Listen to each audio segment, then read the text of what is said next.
तो सबसे पहला हमें इसमें दिया हुआ है त्रिभुज, जो कि हमारे पास दिया हुआ है, जिसमें हमें हाइट दे रखा है, इसका बेस दे रखा है। अब इसका हमें कर्ण इसका निकालना है, यानी इसका लंबाई दे रखा है और इसका आधार भी दे रखा है। अब हमें इसके कर्ण को निकालना है। चलिए इसको निकालते हैं। सबसे पहले हम इस फिगर को अपनी कॉपी में बना लेते हैं।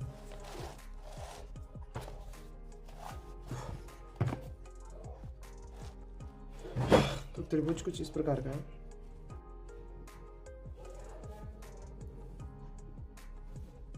जिसको इसने नाम दिया ए बी एंड सी, जिसमें कि हमारा बी सी का मान है 8 सेंटीमीटर एंड ए बी का मान है 6 सेंटीमीटर। देखिए ये जो होता है ये हाइट होता है, इसे हम क्या लंबाई बोल सकते हैं, तो इसे हिंदी में लंबाई लिखते हैं, ल से लंबाई। और ये जो होता है ये आधार होता है, इसका बेस होता है जिस पे टिका होता है, तो इसे हम आधार मानते हैं। ठीक है। और ये जो इस टाइप का होता है इसे मानते हैं कर्ण। पाइथागोरस, तो इसमें एक फॉर्मूला लगेगा पाइथागोरस प्रमेय का। पाइथागोरस प्रमेय क्या है हमारा? पाइथागोरस प्रमेय के फॉर्मूले के हिसाब से फॉर्मूला इसका होता है कर्ण का स्क्वायर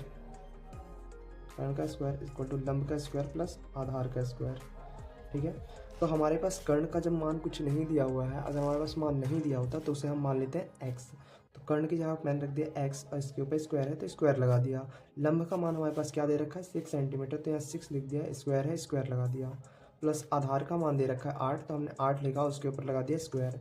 x का स्क्वायर x स्क्वायर होता है, 6 का स्क्वायर 36 होता है, प्लस 8 का स्क्वायर 64 होता है।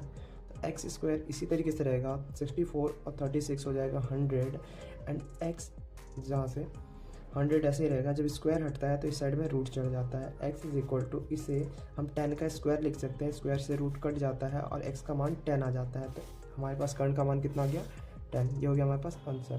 तो इस हिसाब से हमारा ऑप्शन बी राइट है, इसमें हमने टिक कर दिया। अब आते हैं सेकंड क्वेश्चन पे। सेकंड क्वेश्चन हमसे क्या बोल रहा है कि आकृति 5.16 त्रिभुज ए समकोण हो तो ए बी की माप ज्ञात कीजिए। तो हमारे पास ये त्रिभुज दे रखा है, चलिए आगे इसे सॉल्व करते हैं।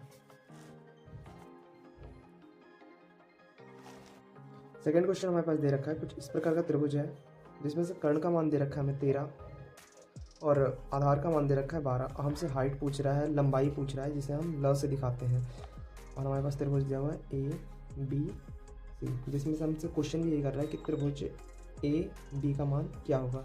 चलिए इसे पाइथागोरस प्रमेय के हिसाब से निकालते हैं। फॉर्मूला क्या था? कर्ण का स्क्वायर इक्वल टू लंब का स्क्वायर प्लस आधार का स्क्वायर। तो कर्ण का मान हमारे पास क्या दे रखा है? कर्ण का मान हमारे पास दे रखा है 13, तो हमने लिखते 13 का स्क्वायर इक्वल टू लंब का स्क्वायर हमें पता नहीं है, तो उसे मान लेते हैं x। तो x स्क्वायर प्लस का आधार का मान कितना 12, तो 12 का स्क्वायर, 13 का स्क्वायर 169 होता है equal to x square plus 12 का स्क्वायर होता है 144। देखिए ये भी नंबर है, ये भी नंबर है, नंबर को नंबर के पास भेज देते हैं। तो ए एक्स स्क्वायर इसी तरीके से रहेगा, 169 इसी तरीके से रहेगा, ये प्लस का 144 इधर जाने पर माइनस का हो जाएगा। ठीक है। अब इसको घटा लेते हैं, 9 में से 4 जाएगा 5, 6 में से 4 जाएगा 2 और 1 में से 1 जाएगा कुछ नहीं, इक्वल टू एक्स स्क्वायर। जब यहाँ से स्क्वायर हटता है तो यहाँ पर रूट चढ़ जाता है, तो एक्स इज इक्वल टू, ये रूट में 25 5 का स्क्वायर होता है, स्क्वायर से रूट कट जाता है, तो एक्स का मान हमारे पास 5 आ जाता है। मतलब इसकी लंबाई कितनी है 5 है, यानी कि हमारे पास त्रिभुज ए बी का जो मान है वो है 5। अब बढ़ते हैं नेक्स्ट क्वेश्चन की तरफ।